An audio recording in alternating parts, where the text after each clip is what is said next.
moyibi wana zaki violent à côté qui yeso c'est que aujourd'hui même tolia na omesa mona tata ezaki pona munoko na e viola za mutu alongi toutes sortes ya mabe alongi ekobo alongi milangwa alongi kindoki alongi masonge alongi makambo to mona mabe ki alongi pena komi mo santu o reproche kati nezali sute bika siesa kenda bungsi ya ba pasteur bisikati moni alongola ki ata moye ko mo pia kuta kata ka mutulu penda ditoi mais so bika na ke bongisi la bino esika siko yo olingi kolanda makolo ba tomate comme quoi que nzamba bongiso mama okota en faire pena bien okoti pe oziki na moto mzeni ti ba paquet neti ba mo baza ba maître ba jidokad mais dans la Bible la mona même musicien mo sala nzembo maka tika biso ngana sambela kananga ngana sambela kananga kongo ko mona nanganga asa na Bible be pa sambela kaka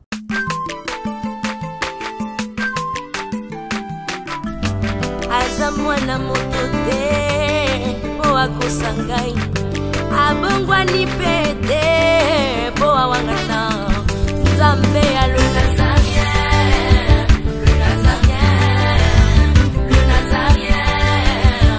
David Nzamba ayebana kitoko kuma mukondima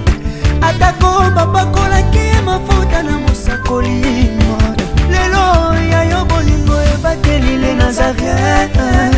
lipamboli oyo mona na katempeni mama kantelobi kolapye mapapu masope mafuta tokokisi ena elongo na nzambe oyo babenga na makomi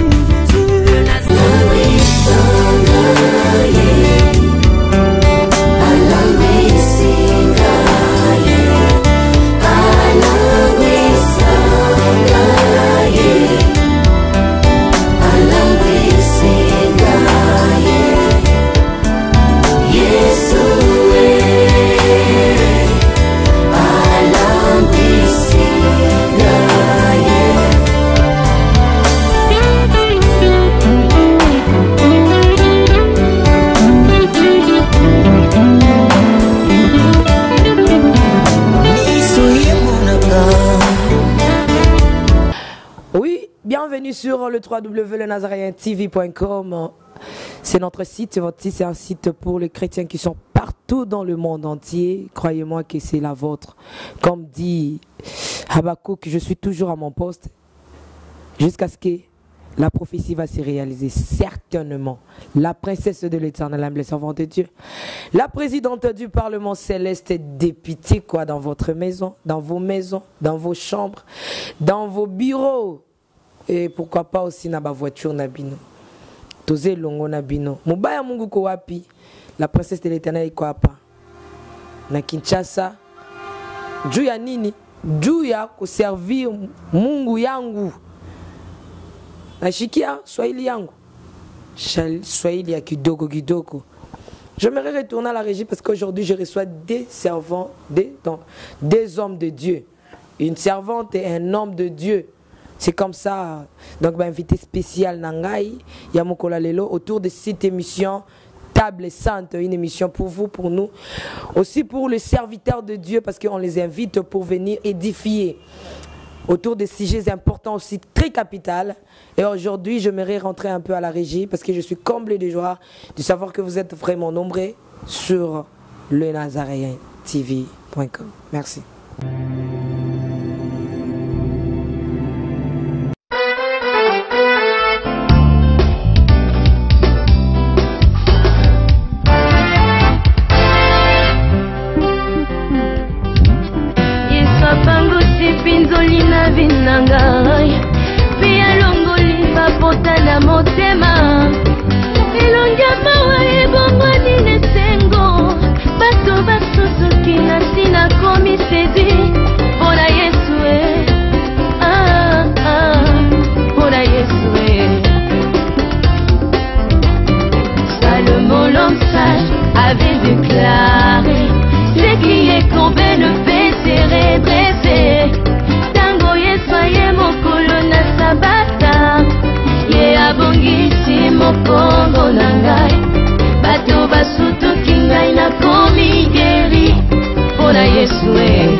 merci. Nous sommes de retour sur le www.lesnazaréens.tv.com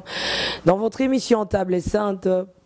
Autour de ces thèmes, le ciel, le royaume des cieux, c'est le violent qui s'en empare. C'est ça notre thème d'aujourd'hui. Et je suis avec l'homme de Dieu, le pasteur Richard Niekese, c'est son nom, et madame, maman, la servante de Dieu, Mireille da Silva de Belgique. Ouais. Sans plus tarder, je m'en vais dire shalom, bonjour, pasteur Niekese. Shalom, shalom, bonjour, maman Tiffany. Bonne santé, papa. Santé za kimia ngolo na Nzambe. Nikolo Nzamba zoli sabana na Nzambe kitoko à travers you hein. Merci parce que Nzamba c'est biso grâce wana bon. Photo te ba na Nzambe parce que tant to zote abonde ba to bazoli spirituellement. Bige to liaka ba biloko biso to liaka na nzoto bome. Esprit na biso pesa na besoin elia pona ekola ezala pe bien faux. Esprit siko eliaka fufute, elia rappelo soute mais elia parole. Ok, je suis avec maman Mireille da Silva de la Belgique. J'ai dit shalom, bonjour la servante de Dieu. Shalom, shalom ma chérie Tiffany, excuse-moi. Bon, excusez-moi, ma chérie nanga nalingake mingi. Shalom, shalom peuple de Dieu. Bonne santé. Ah, kolo, ngolu ezo fulu kamama, ezo monanaka. C'était juste l'ambiance de l'émission. Je suis avec la servante de Dieu, Mireille da Silva. Nous parlons de la part du Seigneur. Et de l'autre côté, je suis avec le pasteur Niekese Richard, c'est son nom. Et tu reparles autour, il y a thème Oyo. Le royaume des cieux, c'est le violent qui s'en appart. Pasteur Richard et Salion Dengeni. Et ça linga bien parce que Bible zo ba ke ba violent nde ba kota na bogonzali ko violent za muto na musuni boye aza muto aza makasi nde ba ga busaka do ka ko linga defetité. Ozomona po biso kazaka so muta ndimeli ko la fandi na ye ya okota bokozali ko ke bibezo beso kino ba violente ba okota beso za violente okota na ote de loko tema ngo na sepe na temo makasi parce que to mega pe ko eveba na nzambo balali pongi azo sambela me balala pongi comment tout le monde lelo za église to benga église à réveil to pe église à bolamuki au contraire commande église ezola sabatu ba pongi ezola sabatu pongi par rapport à l'enseignement par rapport à makambo tozomona na kati église osala ezola kisaki tozana na kati ya pongi tozala ko lamukati pour ceux qui to lamuka ki o mutu alamuki muiba ko iba ete muiba lugata mutu alali nde aiba mutu ya moni sata ibibiso makambo ebele aibibiso makambo ebele à travers parce que moni ke to lali spirituellement tozala ko lala. En réaction à mon maman Mireille da Silva. Oui, je bénis le Seigneur pour notre thème Oyo, ce sont les violats qui s'en apparent. Je crois que au cours de l'émission, tu as développé les violats baza banani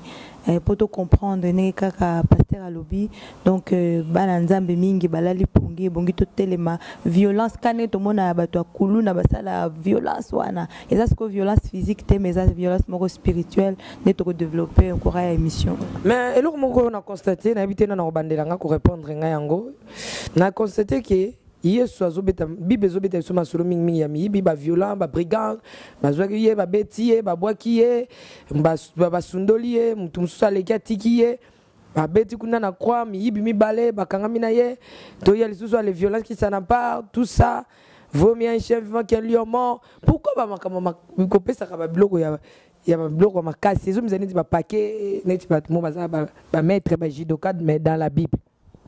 Bon, et là, Jésus a dit Jésus mingi a dit la nature. Ndenge na loba que Jésus ce qui a lobi ba viola lobi mingi parce que Jésus a dit la mingi nature parce qu'il y a autant likolo a monné que batu baza pe balingi makambo eza charnel ce qui a mis ba mona vie spiritualité batu ba comprendre rien parce que c'est makasi ya mona ba loba makambo eza nature pour enseigner batu le makambo enseigner batu que non moyibi bo et pe ça mtoaza la éveiller tant Jésus ba viola parce que alinga que moto andimelié aza la force spirituellement. Ozomona angalo bano ba natine to mona native mutaza viola za bandi ndenge servante de to lobaki non ba miyibi po mutaza viola za muyibi kuluna soki abi kozana chombo ya bien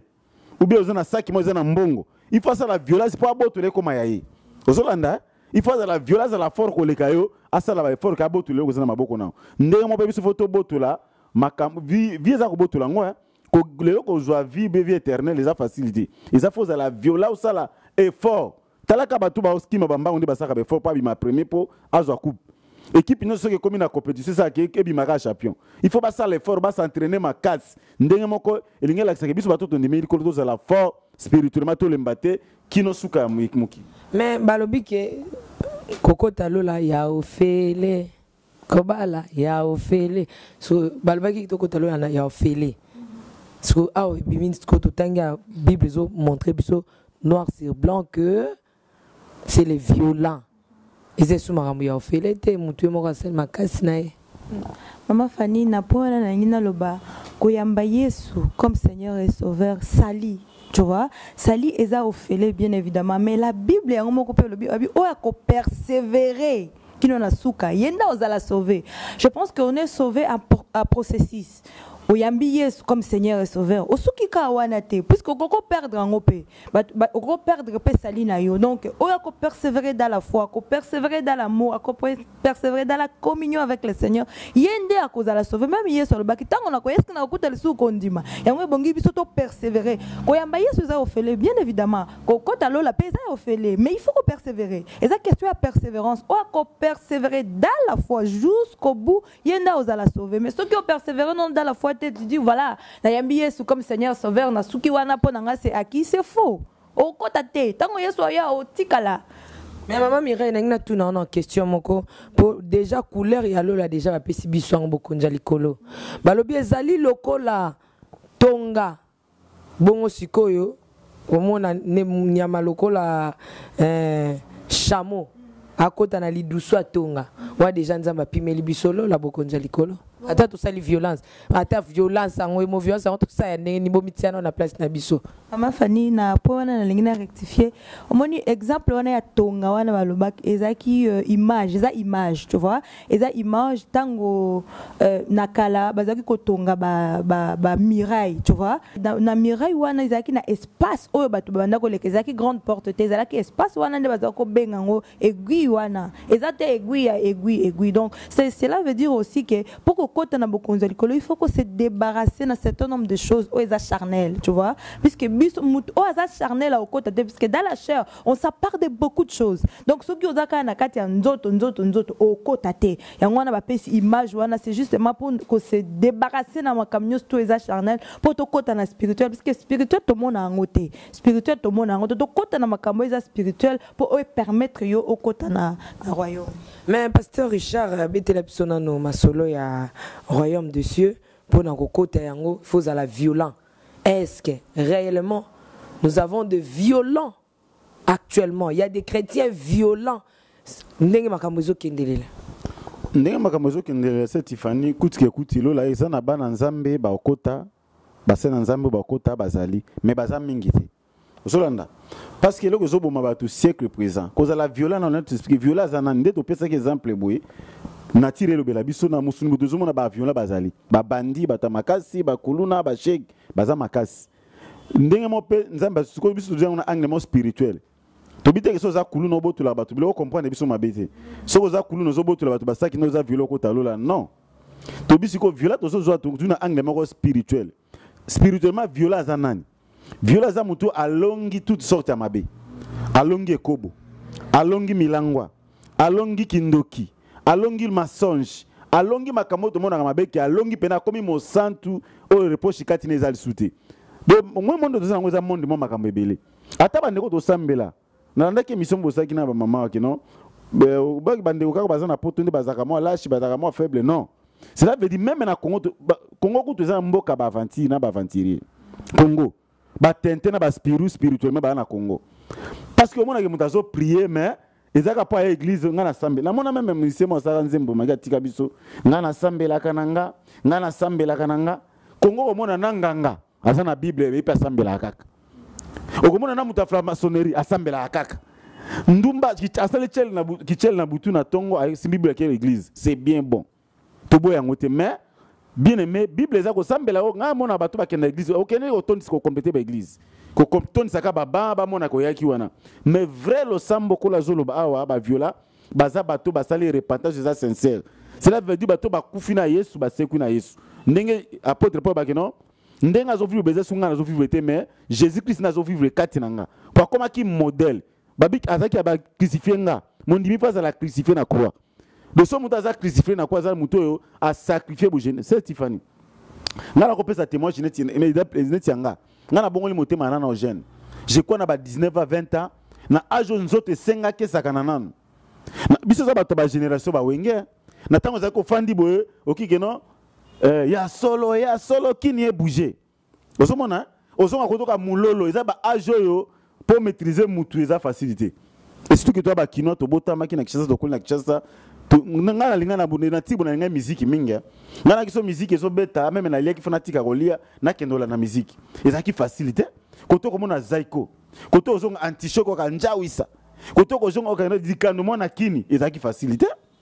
mais tala na ba age wana nde nzamba bengi biso to zatala na saki violence parce que na ki mokili lelo bato musu ba sambela mais na mona bande ko musu mona ki concert ne ba lor mo mabetaka okuta bandima na baye tango mona ba wera baye omona ka bango baye les mêmes bato zo comprendre bazana kacha via melimelo ngo bani ko sangisa OK mona nzambe aza muta za vile fa longa makamba mokili alonga surtout ba bengi péché na mokuse aso alongi ba péché nde akomi viola yoana aza mutata kuti batonga bato abeti ne karaki ata moni musique ngo place bato mokili sepelaka bible zo ba ki tango Jésus a prié pour na ba disciple tango lingati ka ba na Jean chapitre 17 abike kolo nazo bondela pona bato opesinga na perdre mutute sauf moi na perdition zaki jida mais pona bato bati o batika yo tikelinga batela bango bazana kacha mokili mais baza bata mokilité ozolanda c'est-à-dire biso violence za muto azana kacha mokili mais akotambola ko bata mokilité bisiko bato ba osepela parce que nzoto linga bisika bisengo nzoto lingi ba feti nzoto lingi bikobo nzoto lingi place milangwa nzoto lingi makamba oya buzoba nde omona nzoto ezana courage mais bisika biaka toke na église nzoto bandi ba fatigue na fatigue na pe manano nzoto linga biloko bongo te ya ba big galati ba keno posa molimo na posa nzoto za welana ozolanda alors viola za muta komi trop spirituel aza muta alongwe na makama nzoto azo banga nzambe azo totsa maloba nzambe na mobimba nango ndi aza viola. Merci kaka tozobeta masola ba violent lelo église ya Congo Maman Mireille ezali miroir pour na église de réveil pe ya bamboka oyo totalani talani na bango tokoloba ki est-ce que église ya Congo ezali vraiment violent parce que au komona ata moi makasi bato ba okende église au komona ata mbula mutazwi par cela zo kende kaka église azala est-ce que pour na yango kola ko sala teke peuple nga mona pasteur moko episa bandimine bana na nga bino nyonso boko kota lola. Et pour ni la seki Maman Tiffany violence au bazo le bela awa ce que to landi eza message Jean Baptiste yaki nango il parlait de la repentance. Jean Baptiste a dit qu'on parlait sur la repentance même violence au bazo le ba awa c'est par rapport à la repentance. Tu peux bien aller à l'église prier comme tu veux batunios c'est vrai na Congo batunios tu vas prier à ce to lobi mutunios to anga na sambela ndenge papa lobi biso to sambela tu vois mais eloko o ezo ça la différence il y a ko sambela ils ont ndenge msusu pe kozala na kati ya royaume pe zelo comme msusu tu vois yango même Bible ce que ça eloko babi chercher premièrement le royaume si tu viens dans le Seigneur il faut trouver royaume ceux qui ont un royaume te au côté c'est ce qui fait la différence ce n'est pas le fait d'aller à l'église non c'est pas ça c'est être dans le royaume tu vois yango babi chercher premièrement les royaumes et les restes et c'est vrai que lorsque moni batnyos toi na ba église balandaka les restes oko pambola ma oko kende poto oko sala bebo les amis ngi toke ko katsa non c'est pas ça d'abord. Moi je dis pas qu'il y a un autre mais ce n'est pas ça d'abord il faut trouver le royaume. Comment on trouve le royaume maman? La Bible nous dit il nous a transférés dans le royaume des ténèbres à l'admirable lumière. Ce que y a il faut la transférer comportement no yakala makam no yakala ta façon de vivre ta manière de faire les choses. Il faut la transférer sur qu'on a royaume de lumière. Oh tu as trouvé royaume maman et ça tu as changé comportement langage son attitude son habillement sa façon de faire maman quand na butu na tchel OK pe l'église quand il a teli mabeka wana ka yango pe na kati église là qui se trouve dans le royaume te tu peux bien être dans l'église mais Seigneur ne fait pas de toi agent du royaume. OK. Oui. Donc être chrétien c'est bien mais est-ce que au kutani na royaume dikamundeza wana ya Maman Mireille a tu koloba na ngina tuna motuna Jésus-Christ sur la croix moyibi wana zaki violent à côté qui c'est que aujourd'hui même tolia na mesa mona tata ezaki pona munoko na e tozo mona ngo lelo ba pasteur ba ndimi ya minoko momo asoka pelisia wa asoka zo te ebele bon parfois zo kansiki côté ane ebele ndeko kotsa elola koyemba na ebele ndezo kotelo la ninga zote atena ba bisa bo sangisa ba mbongo bo pesa na kendo tala babola e kotelo la papa. Est-ce que okipe okotsa mutu lola est-ce que ba acte bongo mutu osala ba bloka bongo te ya mingi mais aza toujours na vie ya débauche na vie ya meurtre na vie ya abomination na ba vie na nyuso ko sala pe akotilola na habité na ko répondre. Est-ce que je peux répondre à la question de maman Fanny oyebi ndenge na uti koloba sikoyo ezate parce que otei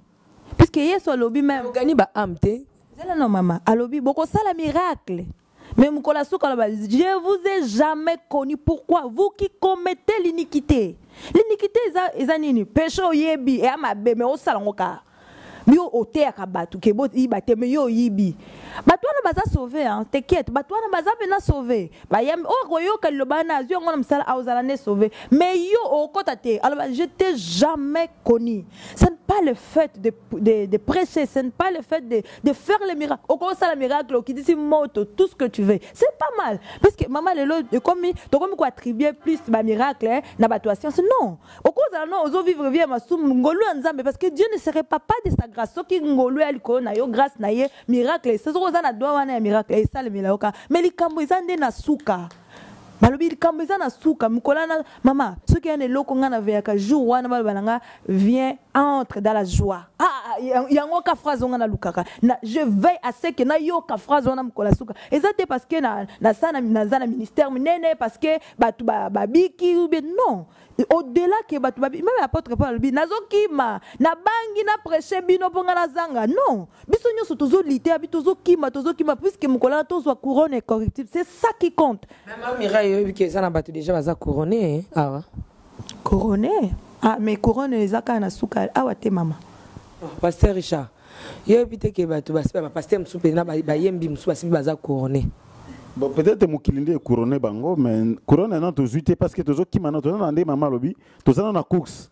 Oui, mon a sa compétition na bokomi na objectif ité mbudu couronné non. Il faut to comment liki ya bote ki biso liki et koza na kondima. Au moins le connaître maman tu koloba na zongi maman kesi maman loba na vraiment au moins le kobi ki ba ndimi ba kende ba campagne ba église côté amingi na ba bis na biso côté. Là na koloba keza ba sacrifice. Hollandais hein. Quand il y a l'église, il y a une église qui na qui église, il y a pas sacrifice. Ok, Bible est que non, l'obéissance c'est vaut mieux que les sacrifices. Nous sommes battus ça, attends t'es battu millions, autant d'ici bas stade au salaba. Les lois passer par comment la concurrence, les autres bazar Liban, Nambogo, les autres bazar na Congo, il y a pas membres. L'église dans a 20 000 membres, c'est bien bon. L'église dans a 30 000 membres, c'est bien bon. Est-ce que battu na bazar repartage c'est salami? Vous savez et bien au cola la carte na biso ça pas sacrifice wana te ezande obéissance à sa parole ozolanda tant que motazo to san maloba nzambe nde bato nzambe bazamiso o bazo kima mbangu baza ba violent ba okine ba espérer que moko atana kufi lelo biso nous to komona enlèvement te. OK mokana Apocalypse je crois chapitre na 14 verset 13 et lui que non esengo na bato bazo kufa kati na kolo o bazo kufa présent lelo parce que misala na bango osala nini et quoi accompagner bango misala to osana sena moi awa bato bazolanda biso batei bandimi beba ke mutu azo kufa lelo misala sala ki kolanda ye soki mutu azaka ndoki azolia bato tanga kufi nde ba esprit bato ko bana accompagner soki azaki sulara kufi lelo ba sulara bolandanga na o juger binote mais na ba makambo eza vrai eza pete okutana nango so ozaki komela masanga mingi so kufi lelo nde milangi nyoso ba masanga bana olanda ozolanda yawe ekolakso liboso nzambe parce que liboso nzambe muta okosa zate ta misala no eko bima liboso na yo bima pe violent liboso nzambe violent wana miso makaso ba kuluna obe violent zo ba otoloba makasi ga muta zo ka parole neto zo loba boye o se repentir ndaza violent ozomona pokolongo na mokili ya facilité ma sœur Tiffany kotika pena mokili ozomona mokili na église za biloko mibale o biso saka beza mutu ayaka asambeli ake osala mabe là vraiment eza ya ngote mais là, quand tu as repentance, tu as non, apôtre Paul que non, makamunyo c'est comme il ba intérêt pour naé, amoni yango pamba, pour na gagner, amoni yango pamba pour naé, pour gagner kaka Christ. Tous on a besoin de viner maman tu koloba que non, to komona royaume na se, muta ko ba ke na biki na mona nzambe, ah nde tous na se. A partir comportement, partir tambo nanga, na senti que le lot lèvement salami, na on a levé. Bible so ba que même mon lèvement, ba biki ba mort nde ba biso ba précipiter biso, ba tous en ont envie. So les 5 000 lelo, ba apôtre Paul ba kufa déjà, ba lever avant. biso batuko toko sa transformer ndeto ke kuta na bango na kata na désert na mipepe olandi il faut mutamie ba na biki na se awa bande comme ça na mona église mo basala kerere mutazaki solar mutazaki ndoki mutazaki mutekobo soki akufi babengi serviteur de Dieu aye alati banzambala basele misa ya suka ko ibiki sote mon frère ma sœur mutazobika tango azal okilo banzambe lelo bongoli motema soko okufi c'est fini de so okufi ne ko rabina kufi na mona mutu alingata mususu musique par exemple avec ministère mokili par exemple mais mokola kufi babengi basena nzambe eza hypocrisie il fallait pas beta kaka banzembo ne parce que banzembo ne ko accompagner tibisika kei olandi mais so bobenga ta bobengi certifié moko yemba bien yako yemba po mutu abika na été ozomona il faut pas muisala mutu ela na mutu amona mutu musa kufi na uti omona tout à l'heure be memo elekia ba yanke bazuma ba bêtise ba okenda ezola kisaja mutu akemi sala ya sala kezola ndeka jumona mona pede akufa kaka na fanda ki na plateau na moni pede akufi mais na moni ba mibali lokola ngaba ba pede balati ba sous-vêtements ba string bazo défiler parce que pede akufi oui na courage ki bango parce que ba accompagner ndeko na bango misala saki landa na trône nzambe misala saki kote na tiro nzambe boyo za abomination il faut et comme président de nzambe etala muto tina na muke misala salaki c'est ça na koloba. Maintenant tout ça dans nos études il y a maman Mireille da Silva. Qu'est-ce qu'on peut faire pour avoir de violents au baroque de la trône aujourd'hui actuellement pour Nayo? Qu'est-ce que l'église peut faire? Même pour que tous soient violents parce que tout ça pour ça violent qui s'en empare. Maman Fanny, le problème c'est quoi? Il faut d'abord revoir les messages. Il faut revoir les messages parce que to mema minere mingi parce que to uti na catholique, tu vois, na catholique bando ebisabiso lié purgatoire ezali. Soko kufi o kende na lié purgatoire et place wana masumune zana no purger et puis au côté na lola. Yango sala ke mutu moi ça la violence ezate. Moyen mutu au sala au fournir ben fort ezate ke awa na ndenge nazo vivre na mokili awa na tika mabe parce que mabe na ngai ekolanda ndenge pasteur alobi. Donc le problème est quoi to revoir ba message na biso lelo c'est vrai que message mingi komika okopambola ma okobota okovoyager c'est bien et ça m'a bêté mais il faut to revoir maman tout ça là retour à la parole pour de vrai retour à la parole total ça yes alobi alobi bozaba disciple nanga ceux qui bozo sala oyonga na alobi na bino bosala. Donc il faut tout revoir puisque l'autre comme qu'on voit peut-être comme les paroles de Dieu quand partir et c'est pélicio aux yeux en ce qui est partir on est le bel il pamboli pona yo wana aux yeux en kangé comme version en fétiche so qu'on semble là non tout n'enga balor il faut lire ngul le matin nyo somi balete ko zo ka partir mo côté a ka ndeza boy na ko zo non il faut tout la parole de Dieu dans sa totalité tout revoir vie chrétienne na biso tout zonga na base parce que batumi ki lelo mama Fanny omoni na kala ezalaki ba 4 lois spirituelles tant que tabori mutema aleki na fermissement bateye c'est quoi les péchés c'est quoi la vie chrétienne moi msu bazango sala nini image na ça c'est même malheureusement le bungi na ba 4 lois mo batie mutema ya muto aza na Yesu muto aza homme animal homme charnel na homme spirituel bazo la kati ya mutema homme animal eloko ni ezaka na kati ya mutema homme charnel eloko ni ezaka na kati ya mutema homme spirituel eloko ni ezaka Yesu place ya zui esika donc il faut vraiment tout revenir na parole pure yango et permettre que peuple de Dieu basa la violence parce que ce tozote yakabatu okopambama ndenge mama ba bénédiction ngomoni mutobi à quelle église va pese bisa kolokopambama ke kuna mbala mtu akabeli mbongo apambwa miti mais azo vivre na kati ya masumu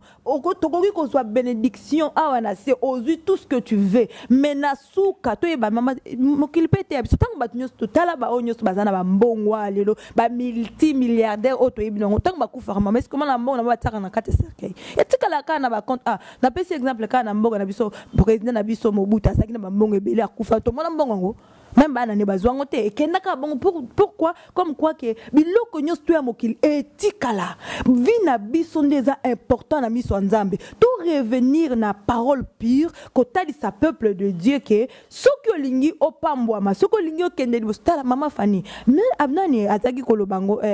David alobi je n'ai jamais vu un juste abandonné abi azaki mwana muke akoli amoni juste soki oyoki nzambe yango eloko lelo to komi to komolanda les restes yango ndezo boma biso mama Fanny tozonga na royaume toteya batu royaume chercher mama soki yana eloko bible lobi et to luka ya eloko misato Bisa tukaka biloko msusu Bible habito luka ngote alobi liboso to luka royaume ya liboso ya mibale balobi to luka nini to luka chercher l'amour et puis na biso doit chercher la paix envers toutes. C'est ça trois choses wana nde la Bible dit to luka ce qui Bible dit biso to luka c'est que ce qui maman so lobi ngana luka eloko ngo c'est que mona na facilité te donc il faut ça la be fort au luka au fuyo ça la be fort pose wango mais ce qui est loko wana mona na facilité au ko luka ngote mais pour les restes eza nango eza nango ah ce qu'on trouve eza difficile pour les restes et accompagner yo maman par-dessus pasteur Richard au monde tenenge maman Mireille da Silva lobby pour na bino pasteur et Simbate et pour autre baké bateau zongela retour vraiment hôtel sabato l'homme animal l'homme charnel l'homme spirituel ce que ba maté a bongo ndesi la na l'église c'est l'homme maman Mireille ce que pour na tozo ba bandimi ba royaume ba violent qui s'en a pas so que côté pasteur Richard moi té que ba pasteur ba ndobo ya bino bala bana bateau na ba famille. Mais pour avoir que de Belgique on a ça qui va en limité. Et ça a aussi parole pour on est de bota mabu. Mutra mutazana étoile nenza matindai. Ce qui est étoile tanga ko koma na Europe koma. Ata bachelo bakala. Ata visé comme il passe au koma non. Mais on est na tiri pamba ya ngomoni biso basena nzambe bo faut dire pour basali ya fo bazali. Bazomona ki biloko mokende le kinzambe. Koyaka église boko bala oko sala boy ba évangile bongo zaki ba évangile moko na habité po bato ba ko sala nzamba Nicolas nzamba libumu nde ba na ba évangile oyo mais ba vrai serviteur ba ka temps toujours courir si ma temps nzamba za nzamba ya tango soki mundela azolanda azosala tango bongo nzambe osala tango bi ke tant to komi nango nzambe fa bimisa basali musu parce que nde na biso ke ba ene na biso ba memaki évangile nde na ba ke bingambe basi bakoya bingambe baza bato ki biso parole na kati ya mais lelo baraki na bango saki baki ko lumbaka ba paki mozolanda baki na ba bis na ba maison ko évangéliser ba évangile à royaume mais tant ba kwei lelo ba bingambe bazolumbaka sur la parfait ozomona bazana évangile ka kolia kolata mituka ba mona ko ezabilo mo spécial parce que na habite pour peut-être Congo pe pauvreté zali nde biloko zo matam sous spécial peut-être na ba pays mususu makambo fanda calme ba lukaka penza ba biloko ti. Parce qu'il y a besoin que en 2017 on a changé ta mutuka, on a changé ba kiti nanga umeli ba na ba bilo mo ndengwana. Mais biso on a besoin ko bimi lelo o lukata musuli paulia. Ozomona. Ya mo bato ba mona ke makambo eza spécial pona bango. Donc za pena priorité na biso te makambo ya bilo ka maman dit non. Les restes on a to ko na facilité. Eza bilo ko nzamba sala pona biso.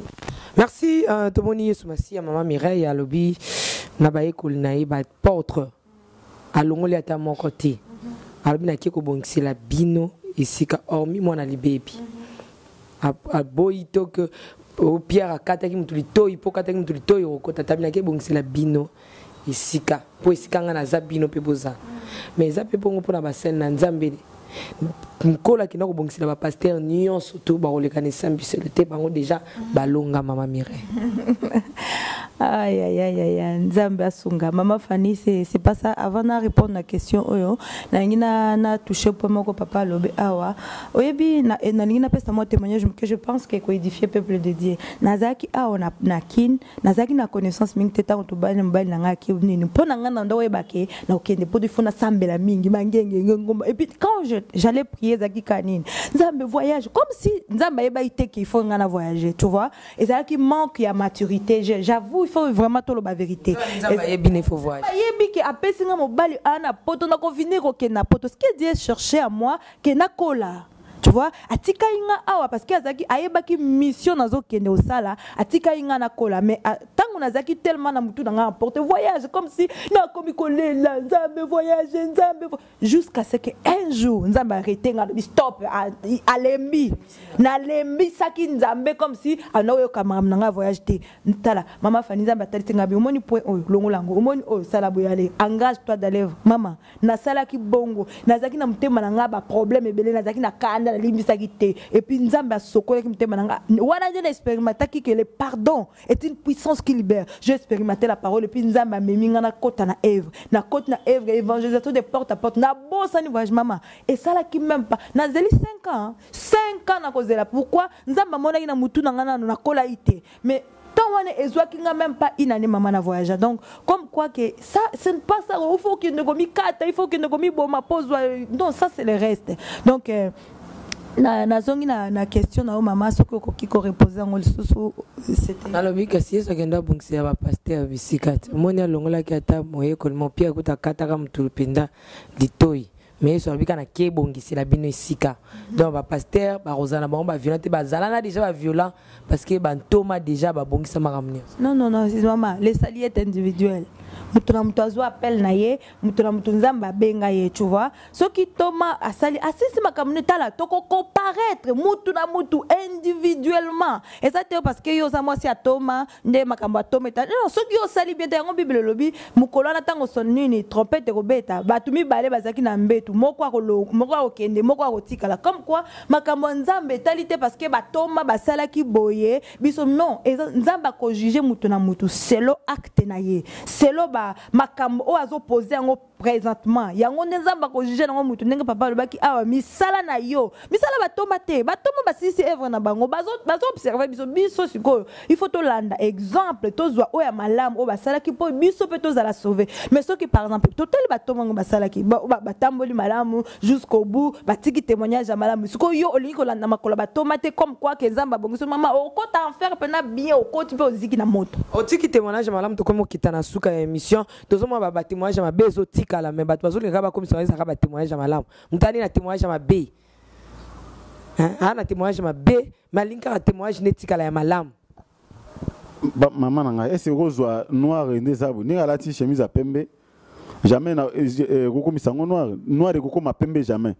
ozomona tozana biloko mibale ma be tikali mabe lokola sata zawana nzambe azawana lokola mulile au moins to kende boy je crois na autant na monte toujours qu'il a déjà 16h moins toujours qu'il est comme à 18h 19h bouti au kota jamais tant comme à 20h au baki to comme à midi non cela veut dire mulile tikali mulili mo tikali moi le mutu azana témoin jamabe ata sali be fort baf mutu ngana kama bantu mutu azana mabe malingi apparaître on est ba bengi ba bilo ba fariser ba saki ngona ozama be olinga ba mono malamu donc bomba mina yo lingi batu ba sanzola yo batu ba kumisa yo mais omoko na kati ya motema na yo ngalo ba raison na débat to koko saka bango na vite premier mutu koko sa te za nzambe koko saka jamais deuxième mutu za ko sesa mutu imoko pour certains na minu na mona na malamu pa no tifelo na sa émission na mutu malamu mais ngamo na motema na zo ba ki na malamu wapi ko tulobi na ina hotel ti ozomona ko sesa nanga esina ko sango na ko sanzambe alors tout ça va tout via ba hypocrisie photo lukaka komi peto la air nyonso donc mundi maza mutu moko se purifier chaque jour bible yesu apesi biso ba exemple ebele ozomona apesi exemple ba 10 vierges ba vierge 10 ba mutu ba ki 5 folle 5 ba ki sage au monde bible au monde pasteur Richard mutu na peso tu na banabandeko mususu albi ke bon enfin na sala nini pona kota bokonzi ya likolo et le cas les bossons bato bakosala faut ba confesser que Yesu aza Seigneur ekolo akisaki akufaki pe asekui bandi magazali mokonzi pe mobikisi na bango et le cas les bossons ngwana parce que bible ba ke na pendant Jean chapitre 14 verset 6 non Yesu ba kenga nazali nzela pe bomo pe nazali solo ça dit nzela musoko le ga pona lobi côté solo ki na nzela kolote il faut oyambeka azala mokonzi pe mobikisi na yo nde bato bakosala ngwana pe batambo na kobanga nzambe babongola motema na bango. Maman da Silva, est-ce qu'il y a beaucoup de likolo pour na bato bazali lokola basena nzambe déjà balonga yango ti kolonga bokonzi likolo po Yesu Masia ndenge tolobaki donc azui litoi malgré Pierre akati litoi ya mutu alobika na kebongisa ya minisika Maman, ake bongisela biso esika mais atiki église c'est perfectionné. Donc dozo benga to benga mi na perfection. Donc il faut c'est lui qui est saint, se sanctifie davantage. Donc il faut se sanctifier tout le temps. C'est pas question que se sanctifier qui lobby le péché, non se sanctifier qui lobby le non. C'est tous les jours balobi, c'est lui qui est saint, se sanctifie davantage. Donc il faut persévérer dans la sanctification, dans la crainte de Dieu, dans l'obéissance jusqu'à ce que to kende kokutana na ye pour na biso. Merci maman Miraina Salanini sikoyo pona na kota na kata perfection na sina yamba Yesu. Maman, ezaka ko persévérer dans la foi. Ça, c'est la persévérance dans la foi, obéissance à la parole de Dieu. Il faut croître spirituellement. Puisque ma kamso ya kaza bébé. Au moins, ce que moi naza moi na muke. Au côté que simba wate, ko sala bote parce qu'aza na conscience te que loko eza mabe. Mais ce que mutatika lika bébé spirituel tout avant de c'est ko sala bote eza masum ko sala bote. Non non non. Il faut tout comme à un niveau que tu colles spirituellement parce que bah si on a besoin de bah sauter ko simba te parce que ya masum parce que conscience ne yebi que oh ya mabe. Donc ce que mutu coller à comprendre que eza mabe et puis molimo na nzambe eza na kat na biso yem to convaincre biso na makamnyos to etali masum. Mais maman Mireille rapidement parce que nous sommes arrivés à la fin. Étude, tout ça dans étude. Qu'est-ce qu'on peut faire pour que tous obandimi au royaume de cieux? Yango tolobaki maman, il faut qu'on revenir na parole. Yango anaka to revoir certain nombre de choses matin na biso surtout pour na oyo yambiye susika o ye l'église parce que lelo maman eloko komi muto ayeka lelo dans le Seigneur ayebi na noter repentance ezanini ayebi na noter le pardon ezanini a expérimenté azwina enfermissement te malamo kwa kena combat spirituel aulonga tende yango diable zo terrasser banzam. Donc il faut te revenir d'abord na base comme moi na muki wa botami pesa ele spirit pesa le et puis alia bouilli et puis alia nourriture solide. Donc dengue moko tozonga na base oh peut-être ils ont paraître les locaux comme eza miliki eza important pour la croissance eza important tozonga na oh eza important pour la croissance et abana nzambe. Donc retour à la parole pasteur Richard beaucoup fanzalate ba pasteur retour à la parole wana bandimba okima ba église no botika na ba de bandimba bon so biso to sela nzambe ga pour na to sepelisa bandimi to be pour na mabumu na biso to zabata mawa mingi to sape bata passe parce que nzamba bengi biso pena pour na makambo na te ozolana nzamba bengi so liboso poto sauver batu makambo so nzambe moka ko pouvoir ngona sima parce que biso za batu ba levite nzambe moka bini au pouvoir biso sala ka musane ya pesi biso bible biki o ko salela biso sala inda ko pambola kwanga na biso ça veut dire bénédiction na ko bénir biso tanga mona ke to sa musana biso ndenge ya tindi biso nzambe ko pesa biso ba bénédiction mais so to saka po biso to sepela bandima ki ma biso te mais to so po bandimi wana to bosa na teke mokola suka nzambe ko tuna biso milimo wana parce que nzambe atie biso liboso na bango lokola tozaba sentinelle to ve pona bango to moni mabe to pamela bango to moni muto azaki na kindumba to bese ko sa kindumba tika ozomona biso ba passer to sela nzambe avec tremblement parce que lobi kola tuna biso ba ame wana pesa ki biso apesa to gérer batu to gérer ke bango ndenge nini et moi on kola baki otia batu ka en vérité je vous l'ai dit il faut otia batu ka vérité soki ko mona ke ba okima ba kime ba nzambe ba koya parce que bible dit que ba pate nanga ba kaka mongongo nanga pe balanda étranger te bana nzamba solo ba otikala. Merci en vérité je vous l'ai dit mais to kitana no température émission yo pasteur Richard na omona ndeko moko azolela alobi naza na mabe na yebi Yesu Kristo te na tambwisa bomoyi na nganga moko pasteur Richard na lingyo salela nga losambo pour kina yamba Yesu Masia mokonzi pe mobikisi na ngai atambwisa ngai azolanda yo koyebiseni. Bona koyebise ke kaka fika zalaka ngamisu na landa moke prier to kosala poto mema Yesu akota kati na Yesu abiki no tala na telemi na porte na Apocalypse 3:20 na telemi na porte nazo toke mutuna na kondima pa kofungola ne na koti kati na cela veut dire bandeko bana na biso bafungola mitema na bango to sala prier moko amukuse pona ba yamba Yesu ba yambana no Yesu ti balandi maloba ndinga na sima ndeko siko zalo lobi kolo Yesu na yo kili loba na yo ebeti motema nanga na sepeli kolanda yo na tambusa kibomo na nganga moko lelo na yo kili loba na yo na boy satana na misala na nyonso yo satana na boy yo na bengani na bomo nanga na ndimi Yesu zala mokonzi pe mobikisi nanga kolokota kati nanga vanda kati nanga tambusa bomo nanga zala mokonzi pe mobikisi nanga na pamboli mango na kombo na Yesu amen. Amen. Maman Mireille, servant de Dieu, le motomo kazo landayo, alobi ngana sina yamba Yesu Masia, mais tant que nalandi émission yo et choqué motema nanga na lingina zongi c'est sous relation nanga zaka nango bolingo le premier amour comme dit la Bible. Bolingo, pourquoi tu as rejeté ton premier amour? Nangina zongi sa bolingo na zalaka nango yalboso na nzambe Mireille le samboni okosala naye. Maman le sambo ezaka ya repentance yo ndeko place ozolanda biso okosambela nanga le sambo oyo nzambe na ye epai na yo na reconnaître mabe nanga na bungaki na kendeki musika na yo na zongi epai na yo yokelanga mawalimbisanga sokolanga na makila na mwana yo Yesu molimo na nzambe epesanga lisusu makasi na telema na kati na obéissance na telema na kati na ya maîtrise ya parole na telema na kati na soumission à la volonté de Dieu et na kenazonga lisusu simate na persévérer dans la foi dans l'amour au nom de Jésus. Amen. Amen, amen, amen. Oui, numéro de téléphone, ok. Numéro de téléphone, on a pour bandeko bakolanda to sunga bango na kati na kolo.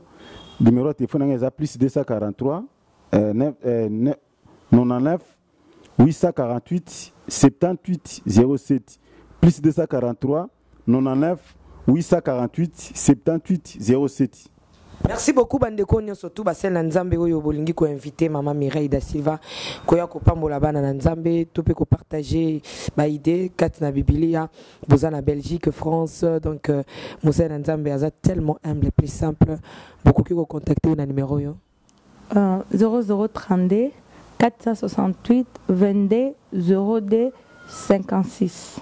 Merci Topé sur Bobengi le Nazaréen, vous en avez besoin d'une invitation pour que la maman Mireille da Silva ce bokangi numéro bien té Bobengi le Nazaréen Bourgeois. Maman Mireille da Silva paie pasteur Richard Nien c'est son nom. Pour aller au comme na souka na pesi ma fille chérie Kapi na mobile naie Riva Bisika Bozali donc na pesi bino ba salutation bano balinganga mingi respect ko la pesi ngai. Merci aussi banane soto nzambe ataki boso na ngana Bukavu même bana ngo bazali awa na pesi bango vraiment ba big salutation na lingi bino mingapi na zara mwana ya batu tikaite ba mama nyo soto balingaka nga nazomona mama na ngai na France la femme de mon producteur papa Didier Mbongozi. La PC Esther, maman Mbongozi, ma big salutation, papa Didier Mbongozi aussi. La PCP, mon pasteur J.C. Nzimbo en Hollande. Et pourquoi pas le beau-gard de tout le neveu, Isaac Nzimbo. Donc la PCP, ma big salutation. C'est Nzamba Pambola, l'apôtre Albert Okoko, apostole depuis Espagne. Je t'aime beaucoup, je t'aime beaucoup. Donc c'est un peu ça. Et puis, Nzambalola Apambola, mon père, mon directeur, Moïse. Piame. Ciao.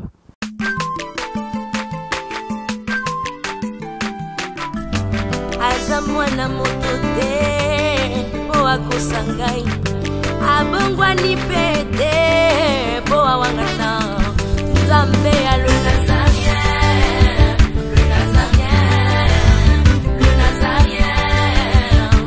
Ayebana kitoko kuma mukondima atako babakolaki mafuta na mosakolima lelo yayo bolingo ebatelile Nazareth lipamboli oyo emonanaka tempeni mama kantelobi kolapie mapapu masobe